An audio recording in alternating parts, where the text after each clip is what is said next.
Properties of operations की series में last time हमने बात की थी क्लोजर प्रॉपर्टी की। तो इस दफ़ा हम डिस्कस करते हैं एसोसिएटिव प्रॉपर्टी। इसकी formal definition, let A be a non empty set and asterisk be a binary operation. ये तो एक बेसिक रिक्वायरमेंट है यहाँ तक, क्योंकि किसी सेट के ऊपर जब हम कोई ऑपरेशन डिफाइन करेंगे तभी हम बता सकते हैं कि वो एसोसिएटिव है या नहीं है। तो इसलिए हमने कहा कि एक सेट नॉन एम्प्टी होना चाहिए जिसके ऊपर कोई ना कोई ऑपरेशन डिफाइंड है। तो फिर वो ऑपरेशन जो स्टेरिक है वो एसोसिएटिव होगा if for all a b c belongs to A implies a steric B steric C is equal to A steric B steric C। तो यहाँ पे जो चीज़ नोट करने वाली है वो ये है कि स्टेरिक चूँकि एक बाइनरी ऑपरेशन है और बाइनरी ऑपरेशन का काम हमने डिस्कस किया है कि वो सेट ए के हर ऑर्डर पेयर के लिए ए में से एक एलिमेंट असाइन करता है। तो यानी पेयर के लिए असाइन करता है, यानी दो एलिमेंट्स के लिए। अगर यहाँ पे बात आए कि अगर दो से ज़्यादा एलिमेंट्स को अगर हमने कोई एलिमेंट अगर असाइन करना हो सेम रूल के तहत, तो उसके लिए हमारे पास ये होगा कि दो एलिमेंट्स, जैसे अगर तीन एलिमेंट्स हैं हमारे पास, तो ए बी सी अगर तीन एलिमेंट्स हैं तो उनमें से फर्स्ट टू को ऑपरेट करेंगे इस ऑपरेशन के तहत। और इसके लिए हम एक टर्म यहाँ पे यूज़ कर रहे हैं कॉम्पोजिशन, क्योंकि ऑपरेशन जो है हर पेयर के लिए जो एलिमेंट असाइन कर रहा है उसको हम उन दोनों एलिमेंट का कॉम्पोजिशन कहेंगे। मतलब इस ताकि हमें जो है इसको एक्सप्लेन करने में आसानी हो। तो जब भी हम स्टेरिक अप्लाई करते हैं दो एलिमेंट्स पे, तीन में से जो दो एलिमेंट्स पे अप्लाई करेंगे तो अगेन हमें एक एलिमेंट मिलेगा, यानी उसका कॉम्पोजिशन हमें मिलेगा, या ऑपरेशन एक एलिमेंट इन दोनों को असाइन करेगा। उस एलिमेंट को हम फिर उस एलिमेंट का फिर हम तीसरे के साथ कॉम्पोजिशन लेंगे, तो फिर हमारे पास एक सिंगल एलिमेंट आ सकता है। और यही सिलसिला हम चार एलिमेंट्स के लिए कर सकते हैं, पांच के लिए कर सकते हैं। बेसिकली ये प्रॉपर्टी जो है ये एक एक्सटेंशन है बाइनरी ऑपरेशंस की, क्योंकि बाइनरी ऑपरेशन की जब हमने बात की थी तो हमने सिर्फ ये कहा था कि ये सिर्फ दो एलिमेंट्स को एक सिंगल एलिमेंट असाइन करेगा। जबकि क्वेश्चन ये उठ सकता था कि दो से ज़्यादा अगर एलिमेंट्स हों, उनके ऊपर हम अगर हम कोई ऑपरेशन डिफाइन करना चाहें तो ये ऑपरेशन उसके लिए भी एक्सटेंड हो सकता है। फ़र्क सिर्फ ये है कि हम दो के लिए पहले हम सेपरेट इसको अप्लाई करेंगे, उसका जो भी रिजल्ट आएगा उसको तीसरे के साथ। लेकिन इस केस में जो एक सिचुएशन पैदा होती है कि तीन एलिमेंट्स में से पहले दो किन को हम चूज़ करें, फर्स्ट टू को करें, लास्ट टू को करें, या फर्स्ट एंड लास्ट को करें। तो ये प्रॉपर्टी कहती है कि कुछ ऑपरेशंस में ये ऑर्डर मैटर नहीं करता कि आप कौन से दो एलिमेंट्स पहले चूज़ कर रहे हैं, यानी किन दो को पहले कंपोज कर रहे हैं, लेकिन कुछ ऑपरेशंस में ये ऑर्डर मैटर करता है। तो वो ऑपरेशन जिसमें ये ऑर्डर मैटर ना करे कि आप फर्स्ट टू एलिमेंट्स के कंपोजिशन को लास्ट के साथ कंपोज कर रहे हैं, या लास्ट टू के कंपोजिशन को फर्स्ट के साथ कंपोज कर रहे हैं, तो ऐसे ऑपरेशंस को फिर हम एसोसिएटिव बाइनरी ऑपरेशंस कहते हैं।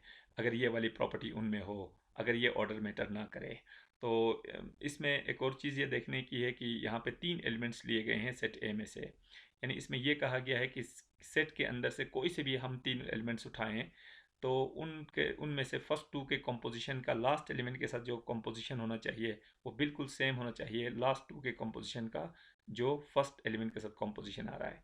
अगर ये दोनों एलिमेंट सेम आ रहे हैं, यानी दोनों की अल्टीमेट वैल्यू अगर सेम है, तो फिर हम कह सकते हैं कि वो ऑपरेशन एसोसिएटिव है। इसको मज़ीद हम एक्सप्लेन करने के लिए हमने एक सेट लिया है, सेट ऑफ इंटीजर्स, उस पर हमने कुछ ऑपरेशंस डिफाइन किए हैं। उनमें से पहला ऑपरेशन है star b is equal to a plus b, यानी ये सिंपल एडिशन है। और सिंपल एडिशन के तहत अगर हम कोई से भी तीन इंटीजर्स ले लें और उनमें से फर्स्ट टू को ऐड करें, उसके सम में फिर लास्ट एलिमेंट ऐड करें, तो कोई फ़र्क नहीं पड़ता, या बिल्कुल सेम रिज़ल्ट आएगा कि लास्ट टू एलिमेंट को हम पहले ऐड करें और उसका सम को हम फर्स्ट के साथ ऐड करें, तो दोनों के रिजल्ट में कोई डिफरेंस नहीं होता है। फॉर एग्जांपल अगर हम एक एलिमेंट ले लें 2, 3 एंड -4, ये तीनों जो है वो इंटीजर्स हैं। इनमें से अगर हम ऑपरेट करना चाहें 2 स्टार 3 स्टार -4, और तो ये बराबर होगा 2 स्टार 3 स्टार -4। तो ये देखें 2 स्टार 3 अंडर दिस ऑपरेशन, तो ये स्टेरिक बेसिकली एडिशन है। तो 2 स्टार 3 मीन्स 2 प्लस 3, 2 प्लस 3 का सम होगा 5 स्टेरिक -4, और 5 और 4 के स्टेरिक का मतलब यानी दो एलिमेंट्स का जो स्टेरिक होगा वो बेसिकली एडिशन है। तो इन दोनों का सम जो हो वो 1 है। यही चीज़ आप यहाँ राइट साइड पे कर लें तो ये होगा 2 स्टार 2 स्टार 3 स्टार 4 का रिजल्ट यानी 3 और 4 का सम जो कि -1 होगा, और 2 और -1 का सम अगेन 1। तो ये हम देख सकते हैं बिल्कुल दोनों की वैल्यूज सेम आ रही हैं। और हालांकि हमने यहाँ पे फर्स्ट 2 एलिमेंट्स को पहले ऑपरेट किया है और यहाँ पे लास्ट 2 एलिमेंट्स को पहले ऑपरेट किया है, लेकिन अल्टीमेट जो रिजल्ट है दोनों का सेम है। तो इसलिए हम इस ऑपरेशन को एसोसिएटिव कहते हैं। और ये सिर्फ इन 3 एलिमेंट्स के लिए नहीं है, इसी तरह के हम जितने भी 3 टपल्स हम ले लें, जितने भी ट्रिपलेट्स हम ले लें सेट ऑफ इंटीजर्स में से, तो हर ट्रिपलेट के लिए ये रिजल्ट जो है वो ट्रू होता है।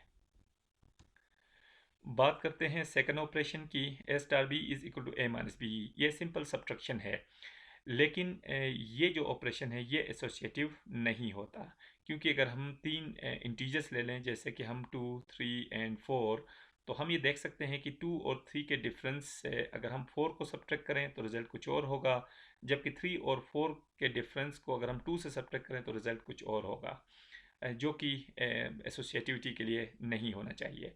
फॉर एग्ज़ाम्पल इसी केस को अगर हम डील करें तो ये होगा 2 स्टार 3 स्टार 4 जो है वो बेसिकली इक्वल नहीं होता 2 स्टार 3 स्टार 4। यहाँ पे देखें 2 स्टार 3 स्टेरिक मीन्स यहाँ पे सब्ट्रैक्शन है, तो 2 और 3 का डिफरेंस होगा -1, स्टार होगा 4, -1 और 4 का डिफरेंस -1 -4 ये हमारे पास होता है -5। जबकि इस केस में ये होगा हमारे पास 2 स्टार 3 स्टार 4 दिस इज -1, और 2 और -1 का जो डिफरेंस होता है 2 -1 यानी 2 + 1 जो कि 3। तो हम क्लियर देख सकते हैं कि ये दोनों वैल्यूज़ बिल्कुल भी सेम नहीं है। तो अगर हमें ये पता है कि ये फॉर ऑल केसेस के लिए ये सिचुएशन ट्रू होनी चाहिए। अगर एक भी हमारे पास एग्जांपल ऐसा है कि जिसके लिए ये अगर रिजल्ट ट्रू नहीं है, तो फिर हम ये कह सकते हैं कि ये जो ऑपरेशन डिफाइन हुआ है ये एसोसिएटिव नहीं होगा। बात करते हैं अगले ऑपरेशन की, तो ये ऑपरेशन भी एसोसिएटिव नहीं है। इसके लिए भी हम एक काउंटर एग्जांपल देख सकते हैं। वहीं अगर हम एक ट्रिप ले लें 2, 3 एंड 4 का, तो हम बिल्कुल वाज़ेह तौर पे देख सकते हैं कि 2 स्टार 3 स्टार और ये 4 बराबर नहीं होगा 2 स्टार 3 स्टार 4, सॉरी, क्योंकि इस केस में 2 और 3 का जो कंपोजिशन होगा इस रूल के तहत वो इनके प्रोडक्ट का सक्सेसर है। तो 2 और 3 का जो प्रोडक्ट होगा 6 का सक्सेसर होता है 7 स्टार 4, और 7 और 4 का कंपोजिशन इसी रूल के तहत इन दोनों के प्रोडक्ट का सक्सेसर 28 का सक्सेसर 29।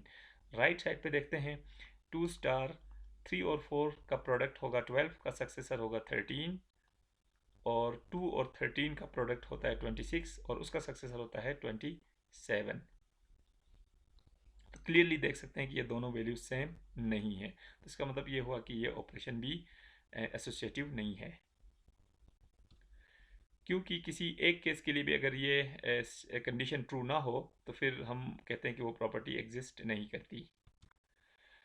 बाकी अगले दो जो ऑपरेशंस हैं ये दोनों के दोनों एसोसिएटिव हैं, इनको भी हम चेक कर सकते हैं कुछ एलिमेंट्स के ज़रिए। फॉर एग्जांपल -1, 3 एंड 4 अगर हम ले लें, तो -1 और 3 का जो कंपोजिशन है, फिर उसका 4 के साथ कंपोजिशन है -1 और 3। इस केस में देखें दो एलिमेंट्स का कंपोजिशन सेकंड एलिमेंट होता है, तो यहाँ पे सेकंड एलिमेंट 3 है और कंपोजिशन होगा 4 के साथ, और 3 और 4 में से सेकंड एलिमेंट 4 है, तो ये इसका रिजल्ट है लेफ्ट हैंड साइड का। राइट हैंड साइड चेक करते हैं -1 स्टार 3 स्टार 4, तो ये देख लें -1 स्टार 3 और 4 में से सेकंड एलिमेंट 4 है, और इन दोनों का कंपोजिशन और इन दोनों में से सेकंड एलिमेंट अगेन 4 है, तो ये दोनों वैल्यूज़ बिल्कुल सेम आ रही हैं। तो इसी तरह ये तमाम पॉसिबल ट्रिपलेट्स के लिए ये बात ट्रू होती है। इसी तरह जो लास्ट है वो है मैक्सिमम ऑफ ए बी, ये भी एसोसिएटिव है, इसको भी हम वेरीफाई कर सकते हैं इसी एग्जांपल के थ्रू कि इसमें क्या होगा -1 और 3 में से जो मैक्सिमम एलिमेंट हमारे पास होगा वो 3 है, स्टार 4 होगा, और इन दोनों में से मैक्सिमम एलिमेंट 4 है। और राइट हैंड साइड देखते हैं ये होगा -1 स्टार और 3 और 4 का जो कंपोजिशन होगा इस रूल के तहत मैक्सिमम एलिमेंट 3 और 4 में से मैक्सिमम एलिमेंट 4 है, और -1 और 4 का कंपोजिशन अगेन 4 होगा। तो लेफ्ट हैंड साइड की वैल्यू और राइट हैंड साइड की वैल्यू बिल्कुल सेम है इस केस के लिए भी। तो इसका मतलब ये हुआ कि ये ऑपरेशन भी एसोसिएटिव है।